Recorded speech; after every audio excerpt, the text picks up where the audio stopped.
Trust me, Ivy, you're wasting your time with this bird hunt. You won't find it because there's nothing for you to find. It means absolutely nothing. Well, I don't believe you because I know quite differently.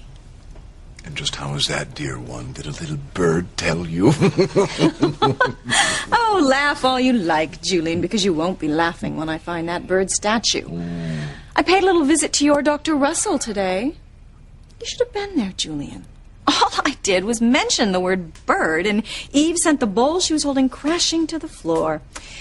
Tell me, if it means nothing, as you say, then why did Eve have such a severe reaction? Oh, do tell me, darling.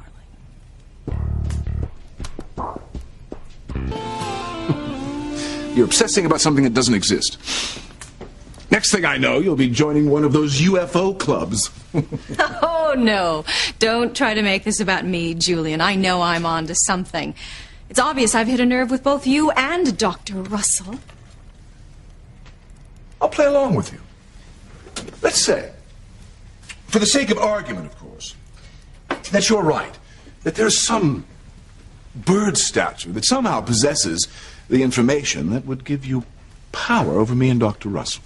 Yes, that's exactly what I believe. Then tell me this. If there were such an object, one that contained the seeds of my undoing, why would I let it remain in existence for anyone to find? Well, I haven't figured that part out just yet. But don't waste your time, dear. You know I never leave any loose ends in my wake. And I doubt a very smart woman like Dr. Russell does either. Can you imagine what her husband would do if this so-called proof fell into his hands? It would blow Eve's family to kingdom come, and at the very least cause a great deal of unpleasantness in ours. So use the brain you were born with. If there ever was a bird statue, and I'm certainly not saying there was, it'd be long gone by now.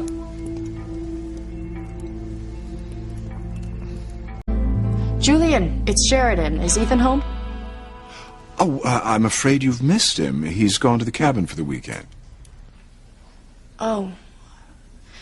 Well, when you talk to him, tell him that I arrived in Paris safely and everything's fine. I will do. Before you go, Sheridan, I want you to know that you did the right thing by returning to Paris. And now you can put that whole unfortunate mess with Luis Lopez Fitzgerald behind you. That's the plan, Julian. Just hard to believe I was so wrong about him. Yeah. Not for me. Father and I suspected from the start he was only out to use you. You know, you could have saved yourself a lot of heartbreak by listening to us. So you keep telling me. You know, it's strange, though. Because right up until the last time I saw him, I got the feeling that he cared about me. Oh, please, that's merely wishful adolescent thinking. I suppose. If I hadn't seen him with my own eyes and heard him with my own ears. But you did, Sheridan. You heard him say he was only using you, and you watched him as he mocked you and everything you stand for. You don't need to keep reminding me. Listen, I do hope you don't succumb to that weak will of yours and try to contact him from Paris. Don't worry, I won't. I'm finished with Luis. Look, please, just tell Ethan I called when he gets home, okay? Well, of course. And do take care. Au revoir.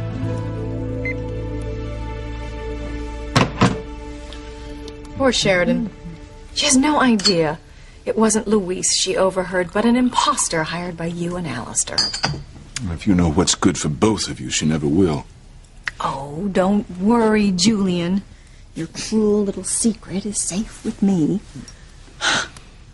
Tell me, darling, how does it feel playing God with other people's lives?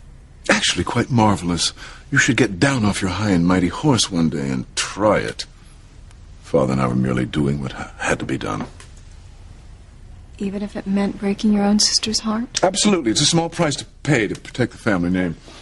If Luis had continued to snoop into his father's disappearance, he could have very well brought down the entire Crane dynasty. You know, speaking of secrets, Julian, I am not as naive as Sheridan. I know when you're lying. And you are lying about that statue. We're not back to that, are we? Oh, I'm not letting it go. No, no, no. You may stop Luis with your trickery, but you won't stop me. I am going to find out about your relationship with Eve Russell, and I am going to find that bird. Oh, brava, Ivy. That was quite a speech. Or should we call it a mission statement? I don't give a damn what you call it. As long as you understand, I am going to find that bloody bird. Suit yourself. Search high and low, hither and yon. There is no bird, as I said, and if there ever had been, it'd be long gone by now. You know, I seem to recall another bird from Greek mythology. It was the phoenix, wasn't it, that rose up from the ashes? Well, if that bird can, why can't yours?